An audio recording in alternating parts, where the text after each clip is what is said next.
Let us bring our attention to this particular graphic here.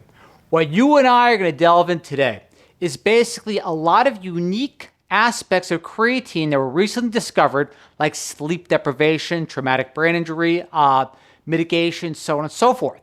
But in this case, we're looking in the realm of the tactical athlete, the first responder, i.e., or what you would call the warfighter.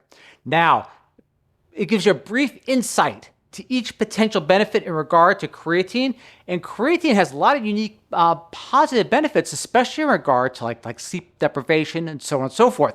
But that, we're going to delve into the study. Now, the study is very comprehensive, so I only could pull out a few of the highlights, so to say, to wet your whistle.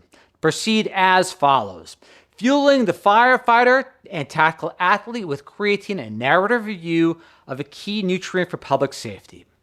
Background objectives. Firefighters, tactical police officers, and warriors often engage in periodic, intermittent, high-intensity physical work in austere environmental conditions and have a heightened risk of premature mortality. In addition, tough decision-making, challenges, routine sleep deprivation, and trauma exacerbate the risk.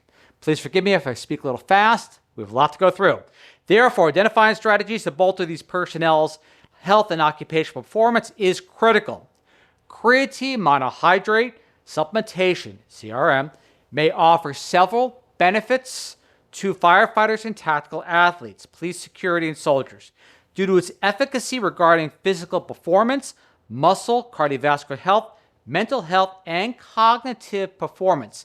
Now I want to cherry pick some of the information in regard to the full study that may heighten your interest. To proceed, they have demonstrated that 20 grams a day for 7 days of creatine monohydrate supplementation lowered oxygen consumption and heart rate at the end of the first 5 graded exercise test stages, as well as improved ventilatory and aerobic threshold. Colleagues have also reported that 4 weeks of creatine citrate, different type of creatine, 10 grams a day, provided 15.7% of creatine by molecular weight. Supplementation improved the ventilatory and aerobic threshold by 16%. Taken together, there may be some benefit of creatine supplementation on improving ventilatory threshold during an endurance bout of exercise. This part caught my interest. Moreover, competitive rowers experienced an improvement in 1,000 meters rowing times after 5 days at a quarter a gram a kilogram a day of creatine monohydrate ingestion. Next highlight. This is kind of interesting in regard to cholesterol. Furthermore, considering the improvements noted, it is worth noting that creatine monohydrate supplementation has been shown to improve blood lipid profiles. Again, one of those new dimensions to a very common supplement now. They demonstrated that 28 days of creatine monohydrate supplementation, 15.75 grams a day, resulted in higher HDL and lower VLDL among NCAA Division I athletes engaged in resistance and agility sprint training compared to the placebo group. In addition, Ernest and colleagues, that study, demonstrated that 56 days of creatine monohydrate supplementation at 5 grams a day led to reductions in triglycerides and VLDL after 4, 8, and 12 weeks compared to baseline values, negative 23, negative 22, and negative 26 respectively. Again, totally new dimension. We tend not to think about creatine monohydrate in reference to cholesterol. Interesting. Next, 2 randomized prospective studies in humans have examined the efficacy of creatine monohydrate supplementation in children after sustaining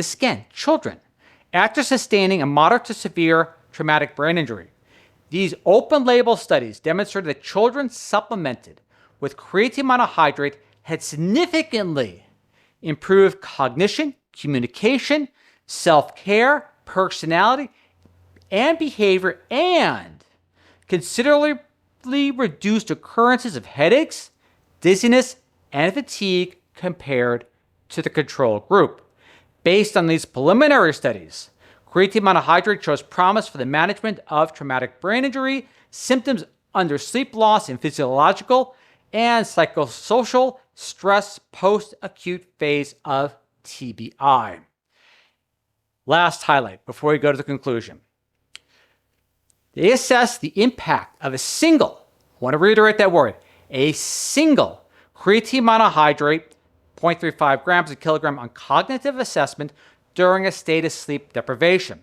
The high single dose of creatine monohydrate reversed metabolic alterations and fatigue-related cognitive impairments among the study participants.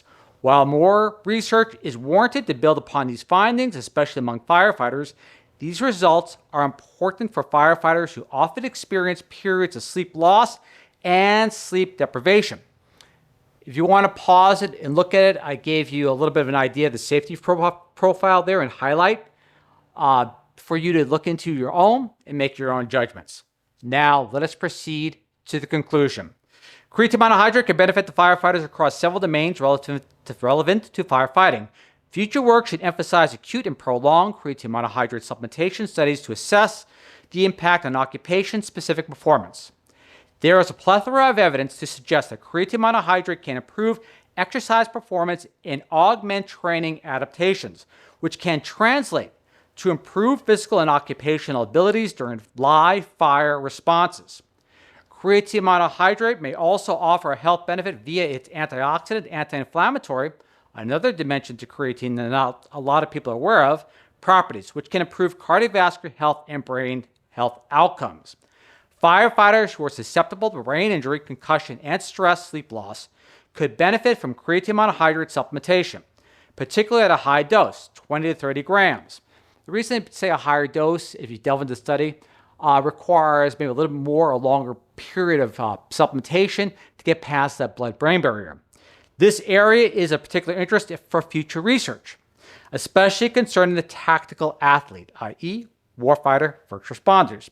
Firefighters, police officers, and military personnel who perform similar occupational tasks should consider supplementing their diet with 5 grams of creatine monohydrate to enhance exercise and occupational performance outcomes, where higher doses, 20 to 30 grams a day, are likely needed to confer mental and brain health benefits. Again, that's caused in relation to the difficulty crossing the blood-brain barrier.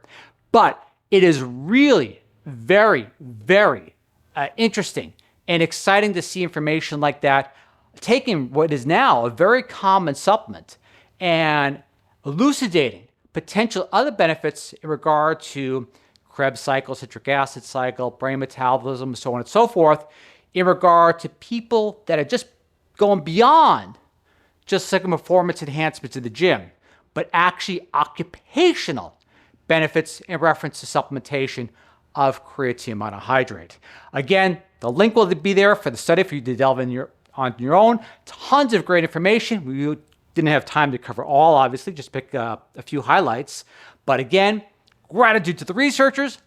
I am humbled to share this with you and look forward to see what you and I both share next week. All right, catch you all next time. See you then. Bye.